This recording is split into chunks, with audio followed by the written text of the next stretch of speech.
this computer.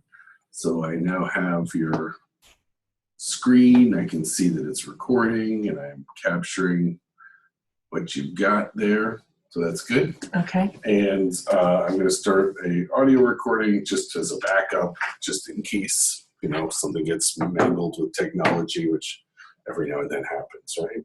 Okay.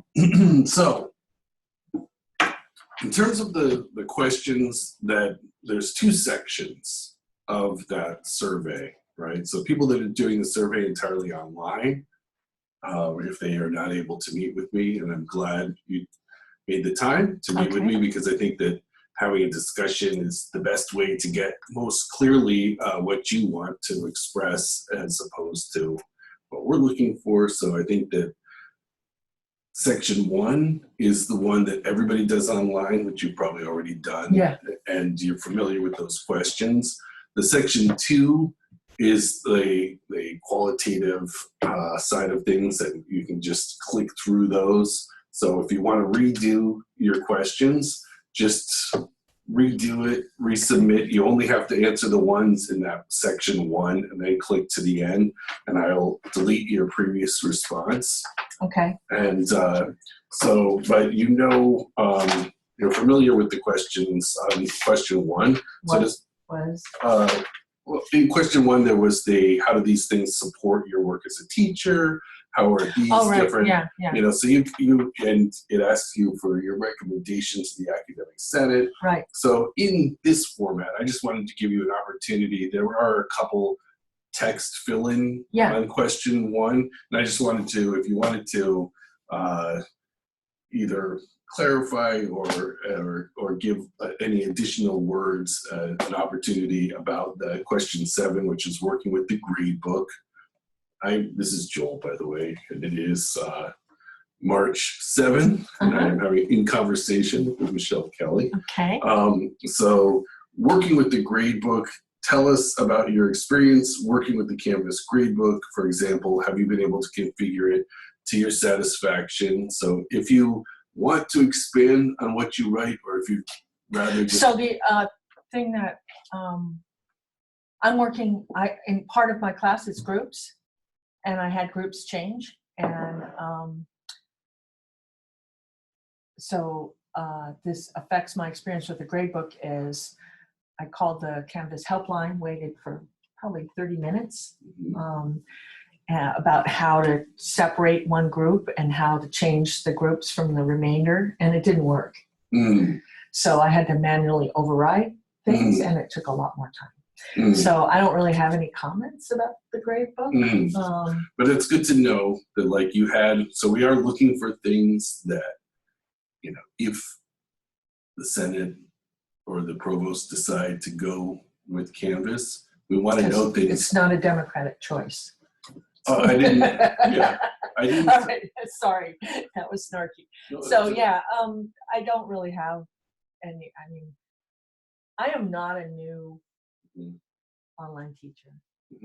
So in all of these questions, I will preface it by that this is not my first LMS. It's not going to be my last LMS. It's the quality of your teaching staff and their orientation that what I find is this seems like a very good entry level. Not to be insulting to anyone, it seems like a good entry level.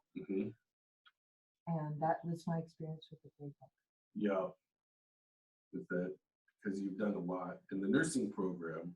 It's online. Relies heavily. We're an online program. The online. So that was one thing I saw in phase 1, was that there are different departments and how their different programs, their, you know, how much of their interactions are online. They have different expectations and different needs. Yeah. So we the whole program I do and the other programs I teach in, but I'm director of an online program. And I have 6 online courses that I'm responsible for. About how many people are in your program each year? So in any one year, it's 44.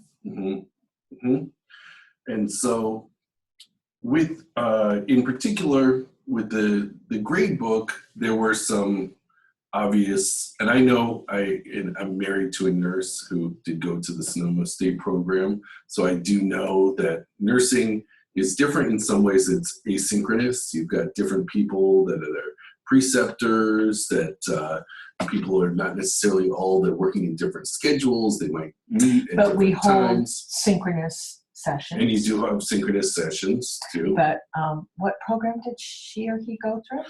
She was in the, it was the master's. Oh, so she went through the FNP. No, it wasn't. It was Master's in Nursing Administration or Nursing Education. Yeah. Which it was the the leadership program that was around for a while, but is no longer. That wasn't one of our strongest. It had its rough spots. Right, and they required them to come on campus a lot. Mm-hmm. So that program doesn't exist anymore. Mm-hmm. So but I have some understanding how nursing is different than say philosophy. Right, we have very specific accreditation. Mm-hmm. My program is designed specifically to support working students to be successful. Mm-hmm. Many of my students are very diverse. Mm-hmm. We have one of the most diverse program Mm-hmm. interns because they're coming as transfer students. Mm-hmm. And so what I'm looking for online is not easy for the techer. It's all those principles of how to create a inclusive classroom. Mm-hmm. And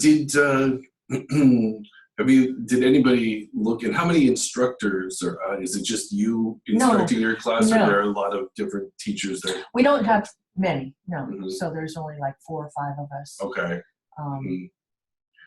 And have you looked at, I'm just curious, in some of those feedback, there's multimedia, like adding videos to people's responses, and there are some features that other people have described as they think that these they look like they're geared towards online learning in terms of being able to making a video comment. Yeah, making the video or which I think Moodle is probably within arm's throw. You can do that on Turnitin. You can do it on VoiceThread. Yeah. So, I mean, those things exist in some aspects. I think it's a good attribute. I can't imagine that Moodle would be upgrading to that. Yeah, and all these things co-evolve in this educational environment. They're in competition and they're aware of each other. And so with the gradebook, biggest problem was changing groups in midstream. And that's something that, is good to know, that all groups have some migration usually over the course of a semester, if you're paying attention to the dynamics and people are following their interests. So I think that that's something important to know about. But yeah, it's not. And overall, so this is like what your grade book looks like. Yeah, which I shouldn't be showing students, actually. Let me do this. Okay. Because I wouldn't want students' names to be in there. Yeah, I'm not going to present anything to anybody that has identifiable information of students and their grades. So I will be. So you can see the amount of overrides I've had to do. My pink. So the pink parts are overrides? Yep. And is that all because of the group work, or is that multiple reasons? That's because of the group. Okay. So let's take a 30,000-foot view then, and so recall your recommendation to the Academic Senate. Okay. And provide some details about your reasoning, or if you want to add anything about what your recommendation is. It's not clear to me what the criteria is for change. What are the hard data? It doesn't exist. There are questions, but the data didn't exist for us to change. We're looking to change. What do you suspect the reasons for wanting to change are? It came from top down, I think. I think there's a view that the community colleges have a system. And so I've heard discussions that it's easier for students. Well, I have students from our 5 community colleges, and I call bullshit. digital learners learn new systems all the time. Mm-hmm. Students coming from community college and high school are digital learners. Mm-hmm. And so we provide an on-campus orientation Mm-hmm. and go through the course Mm-hmm. to meet each other, which is part of engagement in the class. Making online learning work. Exactly. And so we bring them all in and we do orientation to the program, but also to this is how things work. Try voice thread here. This is how you upload. This is how you do a photo of yourself, because having pictures promotes engagement. And allow them to practice things and meet their teacher. So we're not just some entity. We're not just an email or a URL. We're an entity to them. So the difficulties that need to be like overcome in online education are much larger and more nuanced than the differences between these two LMS systems. Absolutely. So if we follow, I'm educated in COLT, I'm a COLT reviewer, following that rubric of, how we set things up, a welcome letter, how things are laid out. Students shouldn't have to look for a syllabus of grades or anything. And what we do in our program is all of our courses have the same layout. So the syllabus, the grades, the faculty information, weekly modules and collapse forms are throughout the 6 courses students take in our program. I really think when I hear about students' experience in online learning across campus, they are looking for where their syllabus is, where's their due dates. I know Canvas solves part of that, but most of that is faculty. Most of that is faculty. And having a rubric that if you're going to teach online, these things must be in place. That departments really need to have, a standard template that I don't want to standardize everything, but I want to have some rigor that faculty need to follow in terms of the layout should be navigable to students, because it's a big learning curve for a student who hasn't. So you feel like that more energy maybe needs to be put in helping different departments have guidance to support online learning when it happens, in terms of getting different departments. And nursing students aren't as likely to take extra classes. Well, they take GEs. They do take GE students. They do take GEs. Okay. Yeah. Or they come from other majors. They come from other majors. Okay. And so it's quite possible I don't have like a solid enough understanding of what the undergraduate nursing or in any of our programs, the welcome page, the syllabus, question and answers, essential websites, all that is right there with the same collapsed weekly version. Our syllabi all have due dates listed. So I know it's wonderful that Canvas has the due dates, but really, that should be in the syllabus. We should, and in our standard university syllabus, those things are there. So a lot of it is we're not adhering to our very principles that we say. And what I've seen many times is a multiplication of, so you've got a syllabus that has a bunch of dates on it. You've got these different tabs that have different dates on it. And then something happens, somebody's sick or there's some catastrophe, everything gets shifted 1 or 2 classes. Some of the paper syllabus, which one of the 3 syllabuses or 3 syllabi is revised, like last semester with the fire. Is the leader, right? Which one do you really rely on to be the definitive one? Because they rarely all 3 synchronously. And I think that some of those efforts in Canvas are about that concept of like moving more towards an online thing where those things are generated, where the due dates end up populating, and that for better or for worse, but that's the... Well, I would say your syllabus is your contract with students, so I would warn us that Canvas doesn't bat last, the syllabus does. So be careful that you're not having the LMS. The syllabus is your contract between students and faculty about what the expectations are and what the dates are. So if faculty, fail to be clear on change dates, and they're not changed in the syllabus. I mean, you have to say revised syllabus dates. You can't just allow does that make sense to you? This is an issue. I'm on the dispute resolution board, and if a student came in and said, well, the date was on the learning management system and the faculty had a syllabus, that would be a problem.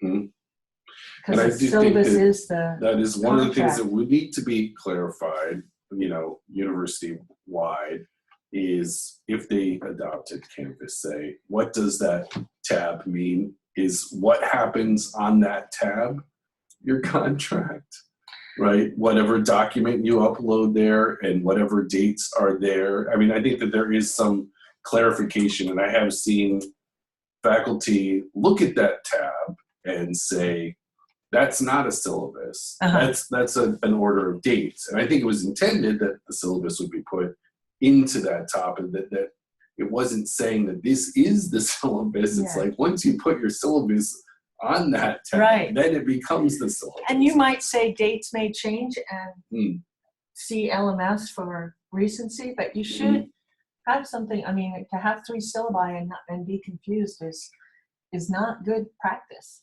That we're not supposed to be confusing students. So if you look at the standard syllabi on the university website, which is they have a template, they require that you have things listed by week with the points and the due date. And it should, ideally be very prominent in your syllabus. So when students tell me that they can't find dates, I find that very scary for them. Does that make sense to you? Yeah. And then to have the grade breakdown. These things should be in the syllabus. That I want to avoid that Canvas is going to think more like an educator than the educator. Don't let the technology get in the way of the teaching. So you don't buy the concept that maybe the LMS can help us organize our sock drawer. That's I think it's sad that we need that, but I understand that these are multiple steps for people. I understand that. So I can see the appeal of that. But I will make my case that the syllabus is the contract, not the LMS. Yeah. And so overall, your recommendation to the Senate was, I'm assuming, to stay with Moodle, or to go that to have at least a 3-year plan for change. To identify, one of the things that I have not seen is we're not really quantifying how much time faculty are spending rolling over their class. And for me, on just a seminar class, it's been 25 to 30 hours. 25 to 30 hours. We have 6 more courses to do. And what amount of time do you think is an annual review time about how much time a course would normally? I'm just curious, like you go between, I'm teaching it one semester to another. Well, this is just a seminar class. So this was just kind of the logistics of fitting the sandwich in the new sandwich box. Okay. So, with content, it's not comparable. With content, it would be higher. But I want to work on content, books, information. My time spending on LMS is not really teaching time. If I'm updating information and creating new assignments, I'm working on content. I'm working on curriculum. Making tabs fit and rewriting things is not. It's logistics. How much time do you feel like you probably spent setting up that course the first time in Moodle? The first time, well, we do ongoing revision. So the first time, is it more in Moodle than on Canvas? It would probably be more on Moodle. Quite honestly, because Moodle has far more features. To be making more choices. There aren't as many features on Canvas. So for you, one of those priorities, like when we listed like changing it, is like the investment of institutional investment in and faculty investment in their time, in their courses that there are currently. So if I could wave a magic wand and say there's like a white glove service where you hand this and somebody else who's an instructional designer looks at your courses and puts everything in and second guesses to the best of their ability how you would want it all set up, and then you come back and you look at it and say, okay, it's going to take me like 25 minutes to go through and change some of these dates to make it right. And that might work for some faculty. And Kirsten, to her credit, tried to do that in my course, but I didn't. Didn't work? I didn't like it. Oh, yeah, okay. You know, I have a philosophy of don't change wording. It should be exact wording in the syllabi. Yeah. It's like overhauling an engine. Is, you know, are we outsourcing that now? And is this just a one-time service? And for people who are deeply embedded in online courses,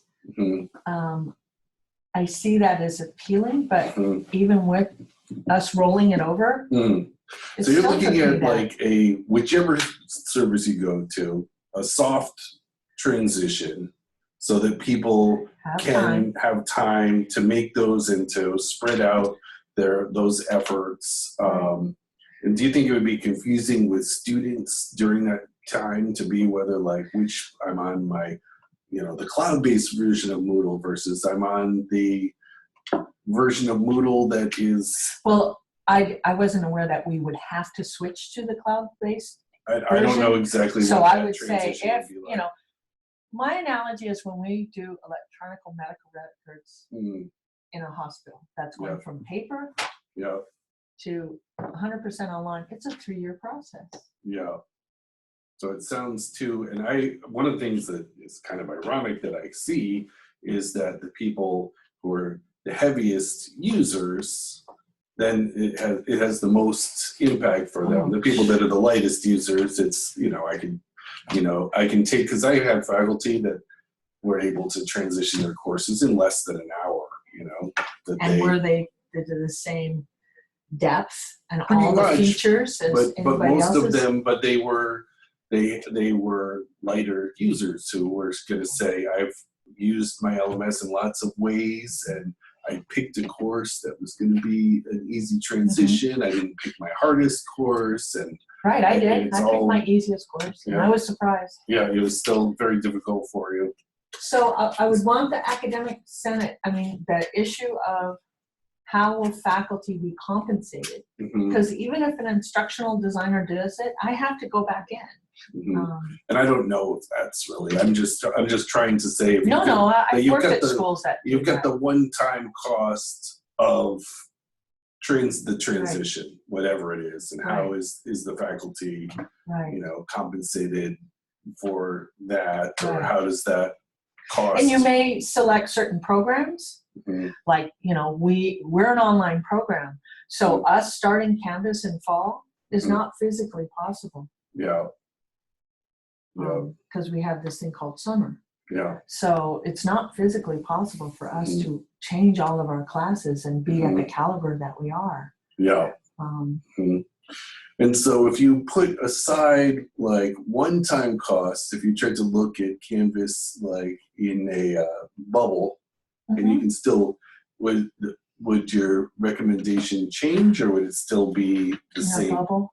Have you created outside of like the cost considerations? I think it's easier for faculty to learn. You think Canvas would be? Oh yeah, I do, and I see the draw. I see the draw. For me, you know, I've given this analogy many times. I feel like I've been bumped back to an '86 Chevy Love truck, and I was driving the shiny Jeep. It's very easy, but in that it's flat.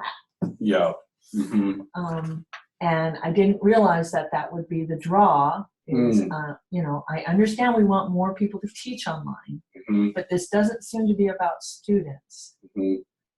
So.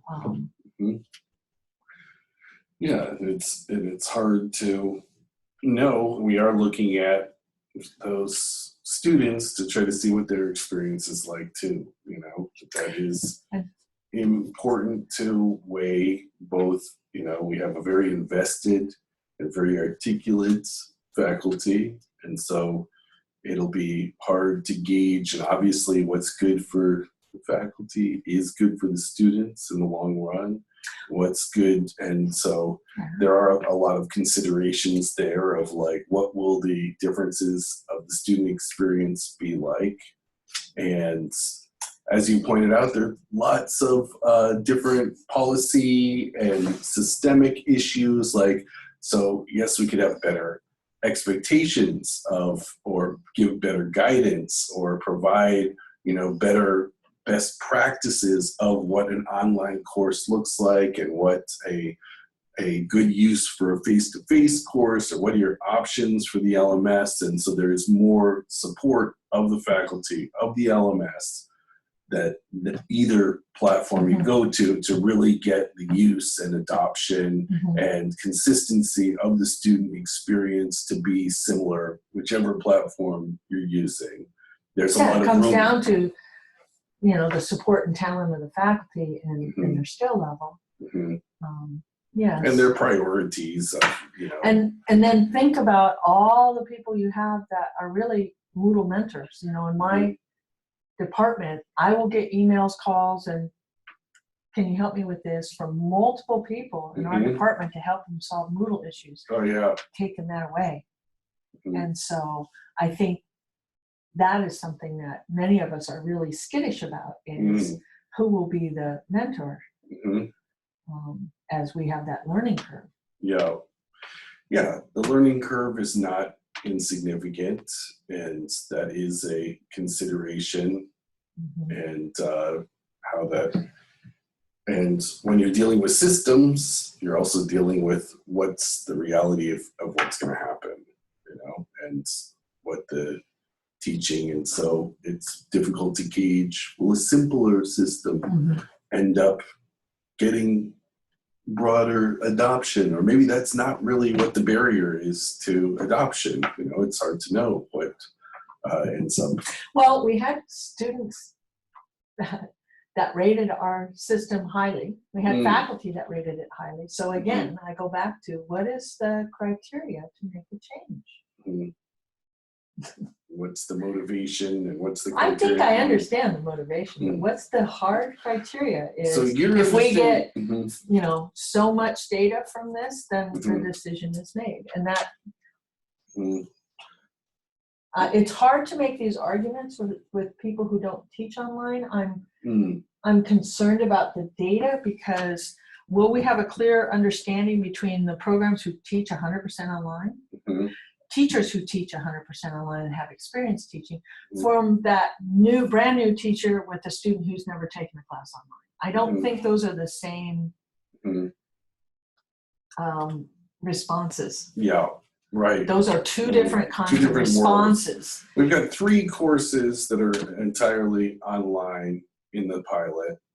And in a program that's entirely online, or just see, that's the difference. Yeah, if students have had multiple experiences with learning online, they're gonna have a different experience. If it's their first time or an offset time that they've had another experience, that's a different group of students.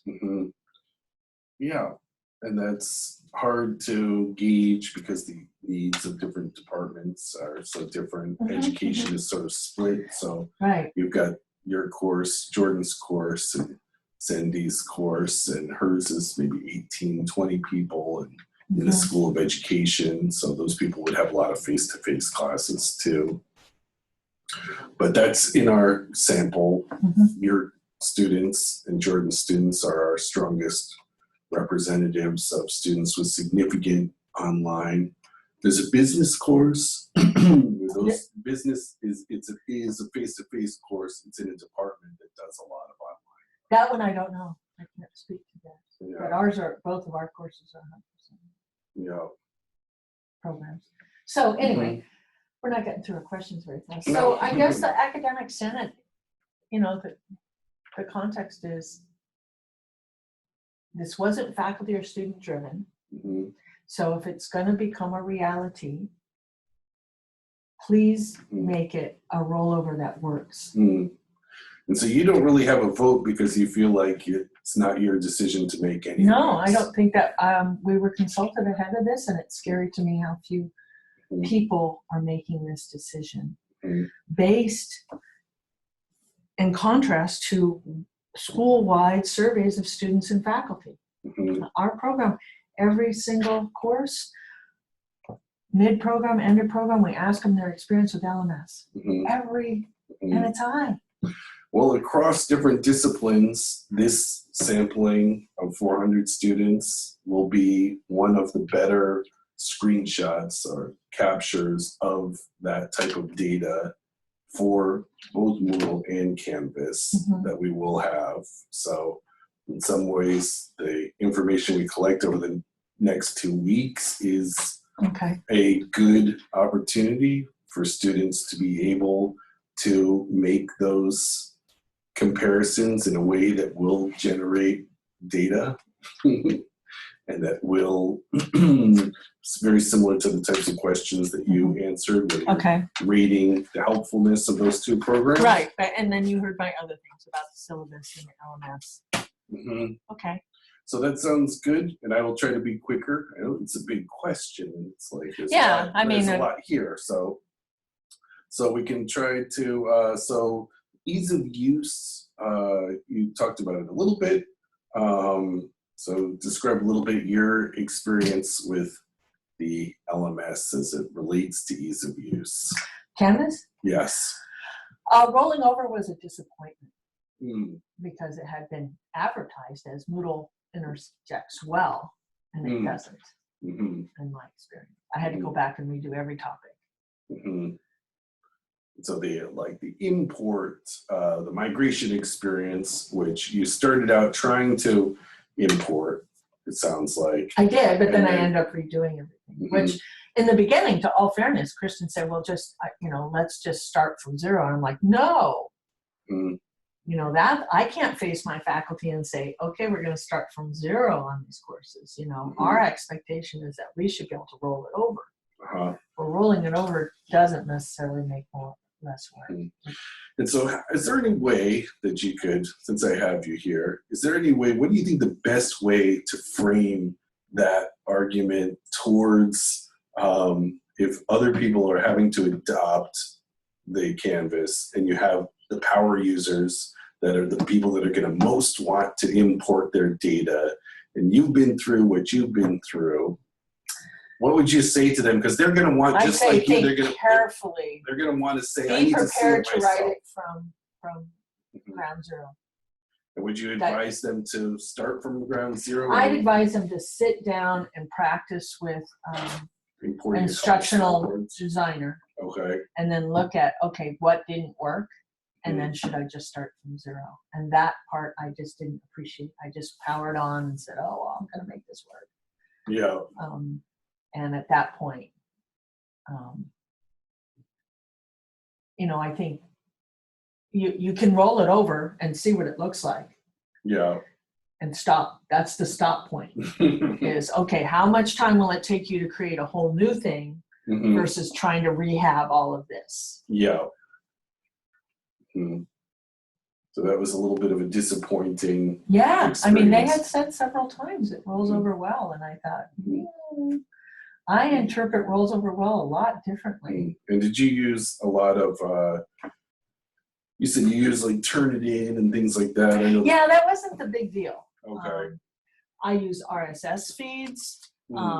We have blocks. And so in our program, we have faculty block, we have a library research block. On other courses, we have students that we do it through the glossary, and they show up randomly. So every time you click on, a different student is featured with their interests. So it's in reading about what engages students, it's connection, not to me. I'm part of it. And I need to greet you and say, if you have a question, I am the person on the other end of that keyboard, but for them to meet their colleagues. And so having those student pictures there. So you build those things in with your Moodle to. This is their last class, so they've had that, but I can show you what that looks like. To feature different students and to show what they're. And so the weekly modules didn't roll over well, and then most of our classes, and all of our classes, we have RSS feeds. So public health, like outbreak of hepatitis in Los Angeles related. it's here. So it's catching students. So the face page to me is an important part of, the student's entrance into it. Does that make sense to you? The homepage, how the homepage feels. Yeah. And that everything on one. Let's see if it's in here. Waiting. So here's, so I have WHO, here's all the disease outbreaks. Who are these amazing students? That to me and everything that I've learned about, I'm a self-learner in online learning. And one of the things that happens is diverse students don't do well transitioning to online. And that's 100% of my cohort. They are coming from face-to-face classes and they are taking new jobs, and I have to make sure that they are engaged. And it's not about due dates. It's about, do I know who's in my class and how things look visually? I like the auditory. I use VoiceThread a lot. But how, for that person who's a visual learner, trying to make it, one of our standards, even though I don't like looking at my own pictures, to have the faculty's picture there and contact information there and how you can be contacted. Yes, it's in our syllabus. The library, this prevents them from having, I don't know how much you use the library, but while they're clicked in here, they go right to the library. So they don't have to click out and click back in again. This is they love this. Link they love this. Journal articles and stuff. Yeah. And I did this through the glossary. So all these students make their little comments. There is no glossary. There's no RSS. Noelia told me there is something like RSS. So, we've kind of used every possible feature, not just to throw a bunch of technology, but to grab you. We want to grab you. And this is pretty consistent across the courses in your program. Yeah. Like your students come in and the classes will all have these collapsible menus. That's our standard. And that's syllabus, grades, everything's in the same place. Due dates. And then when you click in, it's basically set up very similar as you go along. That you have your module, and then, we put in due dates right here. And yeah, it takes a little bit to do that every semester, and that's great, but that's really the least of our problems. So I see other programs and they just load a bunch of stuff in there.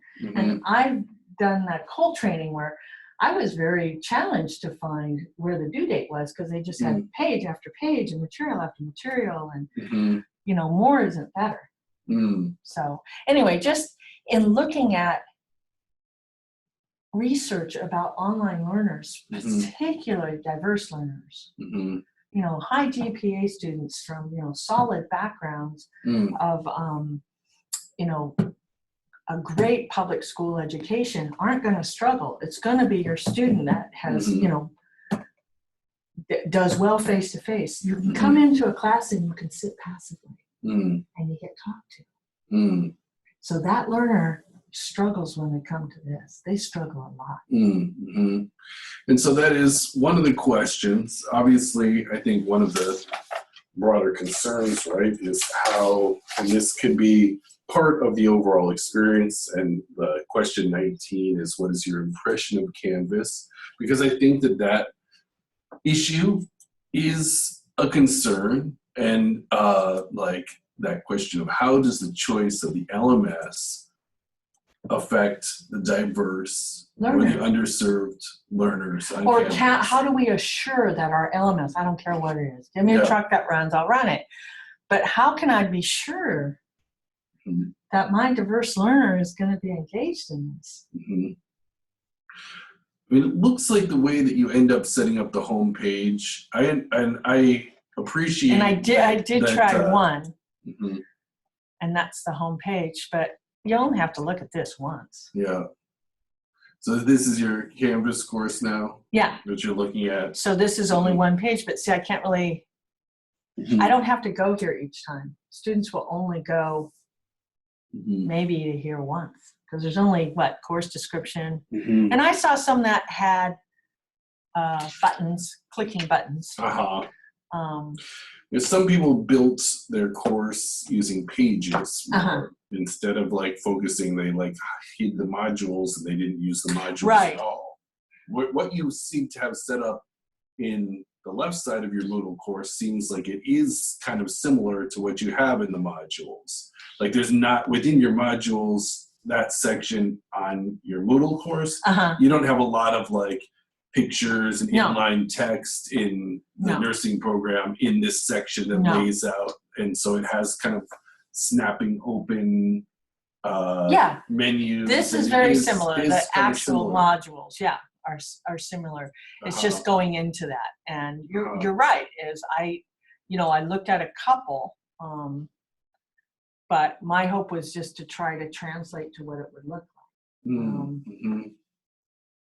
And so syllabus, I mean, I just don't get because this is already in my syllabus. So I know this is a big appeal point for some reason. Well, if you had lots of classes, then the items that are your assignments that are generated, if you're looking like in your student app, you would see like, oh, I have these 4 different, I have these 4 different assignments that are coming up. So if you're looking at your dashboard. So one of the challenges I have with that currently is there's a lot of things that won't show up there. So Moodle only takes handed in assignments. So a glossary, a forum, VoiceThread is not on your dashboard. You mean in Canvas? Well, in Moodle. Oh, in Moodle. So on this, I mean, I don't know how to tell what's on the student's dashboard or not. So you can masquerade as a student, just so you know. Right, but one of my concerns is my lesson on this is, I always tell students to look at the syllabus because I don't know what the dashboard is going to leave out, and I don't know. I mean, I don't know how to tell. I think things have to be in terms of not like in the syllabus tab. There's the course overview that goes below. Things have to be like graded and dated. They can have a grade of 0, but they have to be graded and dated in order to show up in the course summary. Okay. So if the so assignments show up there that have a grade, which can be 0, or a date. So maybe the dashboard shows up better on Canvas. Could be. I'd have to play. But the problem is if students believe that the dashboard shows them everything, we as faculty need to be very astute on what doesn't show up there. Because then I get that comment, it wasn't on my dashboard. And I said, hey, from day one, I've said, this is in your syllabus. These are the dates. You can set different pages to be the home page. So if you wanted your students just to come in and see the modules page as like after the first week, the first week you maybe have your home page be the home page. And then after the first week, you can set the modules. Well, and it's like on Moodle. You can set that the most current week is the one that shows up at the top or whatever. Yes. That can happen. But a lot of this is I set this up like this because my students are trained. This is their last course. This is their way. You've trained them for. This is their last course, and they're going to know that we do things by week. And so that's how they will look for things. So a lot of it was I have to go with what the students, I mean, this is course 6 out of their program. This is their last course. So I didn't want to change it up too much for them. I didn't want to glam it up too much because I didn't want them to have to work around technology just because I was trying to do something. I wanted them just to be able to experience it. Yeah. And I do think that the thought or the question about what best supports the diverse learners is important to all of us, but we maybe central. Our biggest drop-off point will be the most diverse students have the greatest attrition. And the most diverse students are the ones that need to work. And so you feel like at this point, like Moodle works for them, but in large part because you've trained them very well, and you And paid ourselves. you paid a lot of attention to the What literature features, yeah. about what Yeah. works in an LMS for online students who are diverse students. And so that's not necessarily a Moodle versus Canvas. We're going to have to do that either way. Exactly. And as we push to have more classes online, we need to be cautious, and we need to be looking at attrition rates. That is something that really scares me. Is we need to assure that those students coming into an online class are given every possibility of success. Don't let the technology get in the way of your career. Because I know many of them, my students tell me, oh, I prefer to have a face-to-face class, but I have to take online. Yeah. Because they know what kind of learner they are. Yeah. Yeah. I prefer, do you find your students, I'm just curious, in the online, are there certain students that are more likely to have poor internet connections at home, or are their home spaces difficult places to do online learning? Yes. I'm seeing that right now. I have a couple students. I have one student who lives in a place called Oregon Camp, and her VoiceThread posts are, pause, 1 second pause, and I said, it's your internet connection. I know it is, Go down and park next to a Starbucks. Yeah. I'm from a rural area, so I know that's part of it. Yeah. The beauty of it is really, if you can put in a headset, you can take, most of our students do have a laptop. Because they're in an online program. So again, I can't compare my student's experience to a student who is working on a desktop shared by a family. I mean, there are a few of our students that don't have a laptop and just have a desktop. But we do a lot of features right in the beginning of the program to have them test VoiceThread, downloading things, allowing pop-ups, because we want to make sure that their software is up to date, which is, I think, something the university or the faculty center could take over. I almost see that as like a self-learning thing is, are you ready for online learning? Go through and open these things and listen to the audio on these PowerPoints, because 99% of that first 2 weeks in a class or 3 weeks is, I can't see the, I can't hear the PowerPoint. I didn't see, VoiceThread does pop-ups. Remember to submit. So if you have blocked pop-ups, you won't see that. I mean, those things are, to me, are not teaching. And that we could have a wonderful kind of self-modulated tool that students go on their first week of class, and they're making sure that they can open things and widget things and add things. And then it's kind of self-modulated. It's not part of my course. And if they have trouble, they pop into or call the helpline. Yeah, and sometimes it is difficult to determine where, is it an IT problem? It doesn't matter to the student where that is. So that is it's us, right? Yeah, a lot of times I would think it's under it's under academic technology, because that's what students do. They're using academic technology. But see, I think some of those things could be ironed out in a more universal way. Yeah, and there's some departments have greater need to, you end up spending more of your time proportionally because you have a lot of online classes.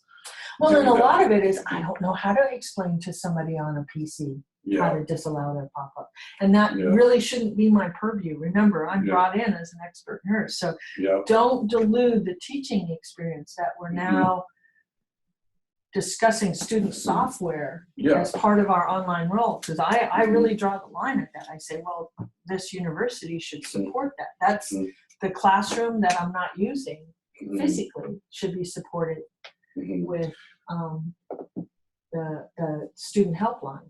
And I had a student call the Canvas, and they called them about something, and they were actually helpful. And one of my concerns was is that the hours of our helpline doesn't correlate with students' lives. If they're going to be working on something on a Saturday, they have no one to call. And I'm sure, and I think that broad picture of LMSs, students doing online work, how they solve the problems they solve. Mhm. I think that is something that's broadly being looked at, and you know this is whichever way we go, this is an opportunity to look at those issues and think about what's the best way to support the most people to save Yeah. the faculty from a call at 10:30. Or an email that I can't, I mean, I always have to say, I don't know how to tell you how to get past your software on your PC. I don't. Yeah. Mhm. So if Canvas offers a better student experience, I don't know how many of our users are actually calling the line. Mhm. Or doing the students might do the chat windows and stuff too. Yeah. And so that's So I think that is we do ask about that in our Okay. student survey to try to Good. gauge, you know, did you use these? Yeah. It's similar to the question on the faculty, but with some different parts of it. Yeah. How did you, when you came across problems, how did you solve them? And how effective was them? So if you tried using the chat, did that solve your problem? Or not? Well, really? and so you wouldn't get a lot of those because a lot of my students are asking me. Yeah. So I'm answering them. And that would be because how, I feel like, well, I put Canvas on them on their very last class. Mhm. I'm going to do everything I can to make sure it's a positive experience. They're not going to wait 1 second to get an answer. So those people would say that I asked my professor and I got the answer. excellent. Okay. Well, hopefully. Or I Too said, good. we can extend the due date. Yeah. So the other thing I had was about the email. I mean, basic things. You can't do a draft. Okay. You can't do a draft. You can't do bolder colors Mhm. in your email. I know it's a minor thing, but when I send students an email, I try not to do attachments Mhm. unless it's about an assignment. If I'm going to send a message, I don't want them to have to open an attachment to look at what I've said. Okay. So if they're But those things are, I mean, they're kind of basic. Is the no drafts and there's no bolder colors, so I can't. My email messages are flat. It's like. So you end up like creating like a draft of your email in like Google Docs or something, and then copy and paste stuff in, or no, I mean, yeah, I might, but a lot of times I'm working on an email. Somebody walks into my office on a well, in Moodle it's called My Mail. Yeah. Here it's called Inbox, and I have to stop. Mhm. And I want to save it. Yeah. And there's no draft saved. Can you just create a new email box there, like as if you were going to create somebody a new email? Can I just create a new email? Yeah. And I just want to see if there's any like little box that says rich or HTML, or so there's no No, we can option upload, we can do our video. So let's say you're making a recording and you're not sure if you're going to send it. I mean, it's just a matter of saving. So no, I don't see any way to save. Okay. And there's no, it's just no bold, no colors, no hyperlink.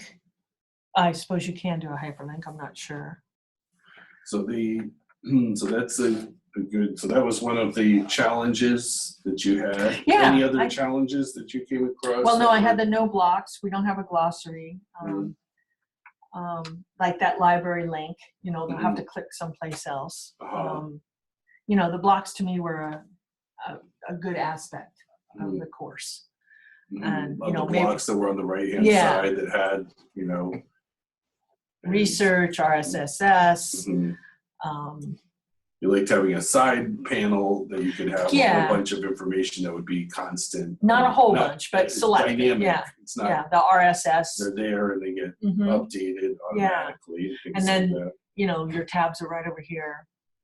So. Were there any particular like strengths that you came across in Canvas that you're like? I think it's very easy for the first time, for a new teacher to use. So it's relatively a low threshold of entry. But you are a power user with students that use the full, so you enjoy having lots of options. Well, I think I need to in the programs that I teach. So, we pride ourselves on having very low attrition and very positive outcomes. And I think a lot of it is we've learned how to use the LMS to make our Mm-hmm. to make sure that our diverse students and very busy students do well. Mm-hmm.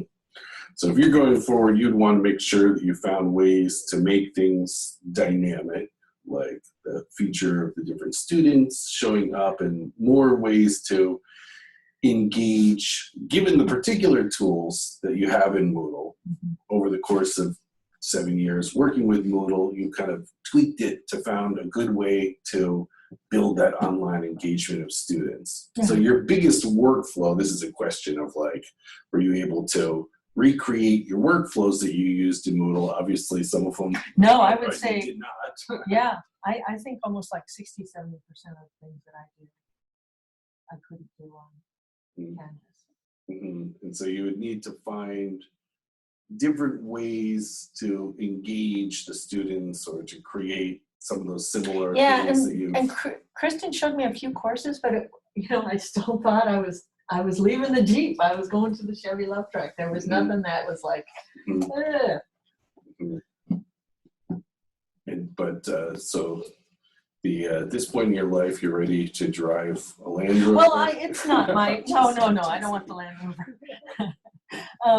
But yeah, it feels like it is a downgrade for us. It's a downgrade and more work.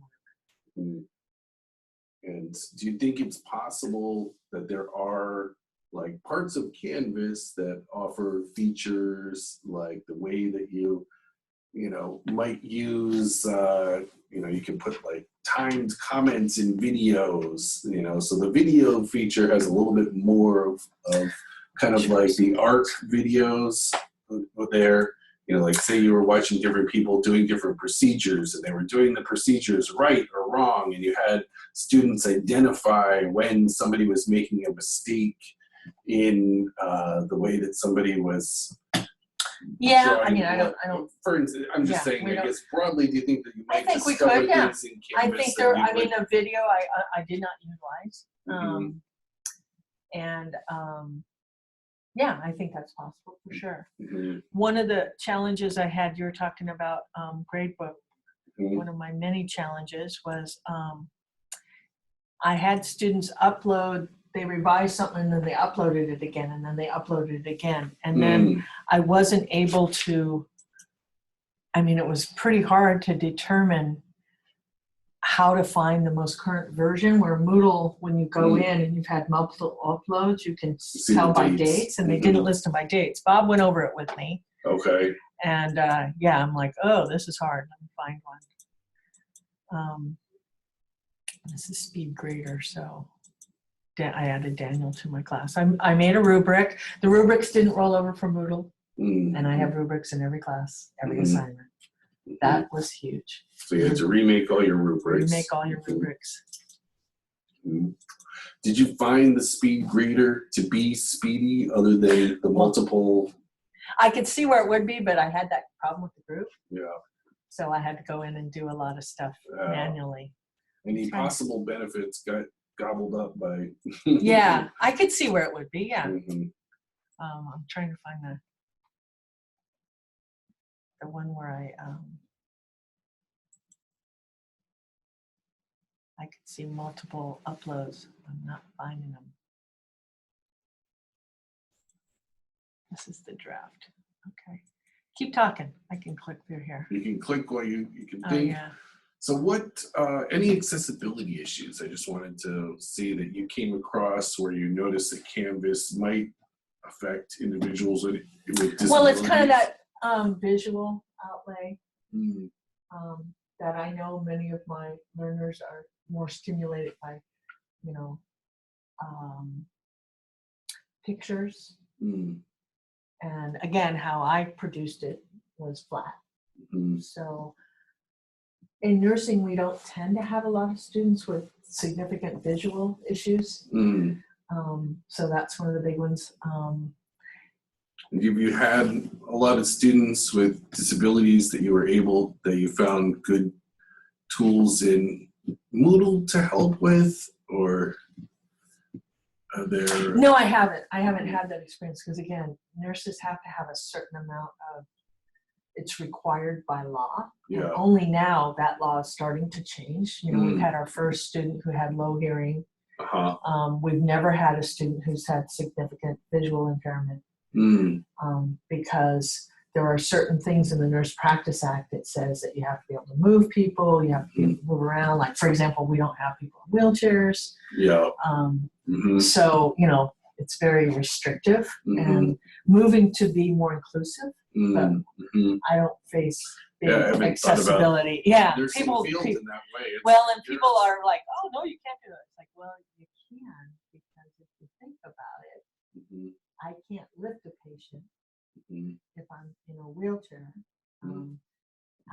I've known nurses who became blind, and their employer is obliged to make adaptations, but they went from being a bedside nurse to being on a computer. Yeah. With auditory. So, you know, our field is very unique, and I can't say it's inclusive. And so some of those issues you might not have as much experience with, just because your pool of candidates is sort of selected by the requirements of the field of nursing, that you already don't have a lot of students that have those particular problems. The rate of significant. Now we have students with learning disabilities. And that's where a lot of the kind of the friendliness features come in. How can we make it engaging? Yeah, I can imagine that sometimes being very in the moment can be very helpful as a nurse. So you could appeal as a field to people that are very sharp in the moment, but maybe are, that might have other learning disabilities and so I can see you might have a particular range of different abilities and disabilities within your field that work very well. But as far as physical limitations, it's much less in nursing because of the Nurse Practice Act and the requirements it takes to be a nurse. What type of support do you feel like would be most helpful to your colleagues if they go forward? And I know that you see a lot of this as being bigger than just Canvas or Moodle, but if we made a big transition to a new, any ideas of, obviously there's phone support, live training sessions, we would likely have webinars, and we would have people here to try to do support for faculty. But if you have 500 faculty, what do you think the best way to get people? Man, I would like to say that next year we're going to be looking at a big issue around GE on this campus. I don't know if you're aware of this. So there's been a new GE pattern. So when I think about the work of faculty and the revision of GE, it's huge. I look at models that work. We don't have to make shit up. What worked? What worked from a faculty point of view? What worked from a student point of view? Not from an administration point of view, because sometimes they just put us like we're in little boxes. And so you'd reach out to other institutions. I'd look at what's been done successfully. I worked at USF, and you know, each department had a appointed instructional designer. Made a whole world of difference. They understood nursing. I mean, I come in here and I am so blessed with this, the staff here, but I have to explain a lot. Like on Canvas, they didn't understand the groups and the peer review, and you know, I was having peers review other students' work, but no, they weren't getting points for it. You know, it's like, it's very helpful to have your champion of your course or your program is that they have seen your course before.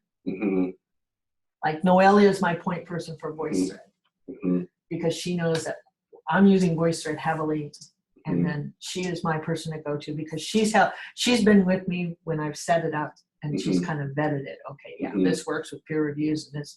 I think that kind of is very important as we go forward, is that a lot of time is spent on trying to explain your teaching.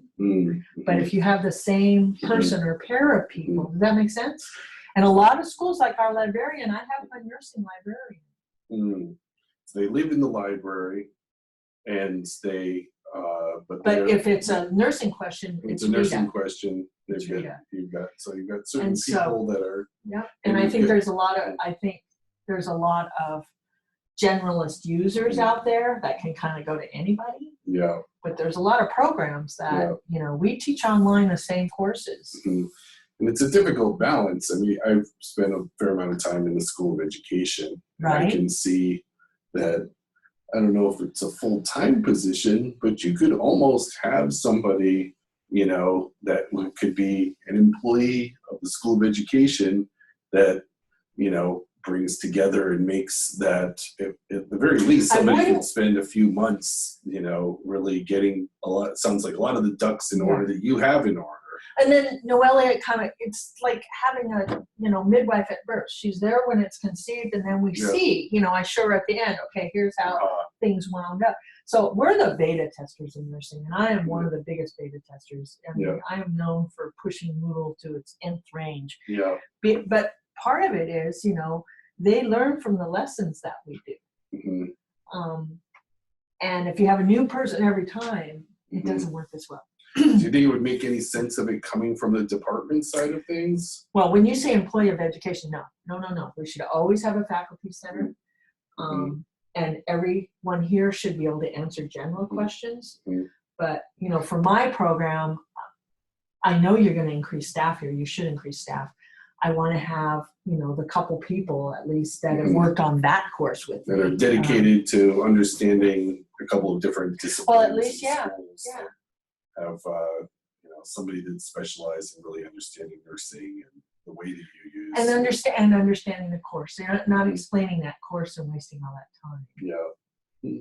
Like, they know, that they have groups and they're doing peer reviews or whatever. Because when I'm trying something new, I sit down and I map it out before I try it. And then I try it, and then maybe it doesn't this one, but I try it. So anyway, that's one of my thoughts for this. But we don't need to create something new, and it shouldn't come from administration. It really should come from what is the time activity. I mean, one of the questions that really scares me is the amount of hours we're spending is not being recognized or recorded. I think that would have been a good thing right from the beginning, is keep track of how many hours it takes and what you're doing. I think one of the things that's difficult in that, right, was that so I certainly brought that up at the beginning. Is that a question we want to have? And maybe if we had said at the very first week before the pilot began, I want you to keep a log, is that people are apparently notoriously unreliable in self-reporting their hours. Wow. That so but am I unreliable in other things? I don't know. You might be. I don't know. Are you? No, I just find that a really dismissive statement. Well, I'm surprised. That wasn't something that I came up with. That's something that I've heard is that people, when you ask them to estimate how much time you spent doing something. So, for instance, I had several people estimate that they spent under an hour building their course. So some of that comes down to the definition of what does it mean to build your course? Well, what does that mean? So if you put those 16 people in a row and you said that you spent 25 hours or 30 hours or something, which to me, honestly, in all of the building of the things that I've done, that sounds like a reasonable amount of time that I would expect to really take a course and to make it right. That sounds like you spend enough time to look at it, carefully consider in this new world, how am I going to set things up? How am I going to approximate my workflows, make it consistent for my students? An hour of time? That doesn't sound... Well, they probably weren't. I mean, a lot of people teach differently on Moodle. Right. So they might upload their syllabus and, pages of stuff. So then if you evaluated those and you averaged them and you said, okay, the average person spent 4 hours working on their course in Canvas, you say, perfect, let's go forward and do it. So if you really, and the people that spend the least amount of time, like they build their course not in Moodle, not in Canvas, they build it in like Google Drive, and they have an entire file structure that they're basically recreating. So when they say that it took them that amount of time to build their course, it took them that amount of time to take a Google Drive structure and recreate that within an LMS. Well, there's content, and then there's the right. And if you started developing content, then that's, you know, and either side, that's going to be a huge. So I think it's maybe it's not looking at like, okay, these people can't be trusted in estimating their time, but maybe it's more like what different. Maybe you just have to be very clear about what time you want to count and what time, how you would measure that. To me, I'm getting the impression that our time is not important. I mean, the fact that nobody asked us feels awkward to me that I have to bring it up. That this is not, this is not a concern of administration. This is going to be seen as part of our workload. So when we look at, how are we going to get 500 people on, let's not create a model that hasn't been done successfully by someone else with great faculty and, more importantly, student outcomes. Yeah, and that's a lot of the data that I've looked at has been more focused on this stage of the evaluation, that people publish more and they put more. We evaluated these too. These are the questions that we asked, right? And there's much less publicly, maybe there's the post-mortem, there's not as much it didn't go well. Faculty weren't happy. Or there's the different expectations and how those things get managed. That sometimes people expect everything to be entirely different, and they discover, okay, if we want the students' photos to show up, we are going to have to write something. So the post-mortem, and that's a good question, and maybe that's what. We don't have to create something that somebody hasn't done. I wouldn't build a hospital like that. Why would we do this? I'd look at what designs work for my particular resources. So you could reach out to similar institutions. Well, we reached out to Sac State, teaches online with Canvas, but they're not a heavy, they're hybrid. So, it was kind of like a couple of PowerPoints. Do you know of other nursing programs that are teaching in Canvas? Kirsten put me in touch with one, but not a lot are teaching online. It's an adjunct for them. It's not, for us, it's the entree. Yeah. So it's like an additional part of their offerings. And hybrid is completely different, because in that week that I have you in my class, I can explain how all this works. Yeah. So I don't put hybrid in the same category as 100% online. Is a different, you can go and solve those problems when those kids, those learners are in your seat. Yeah. And say, okay, this didn't work well, this is how it's going to work. But I see I have sounds like you gotta go. So I will stop the recording. Okay, stop share.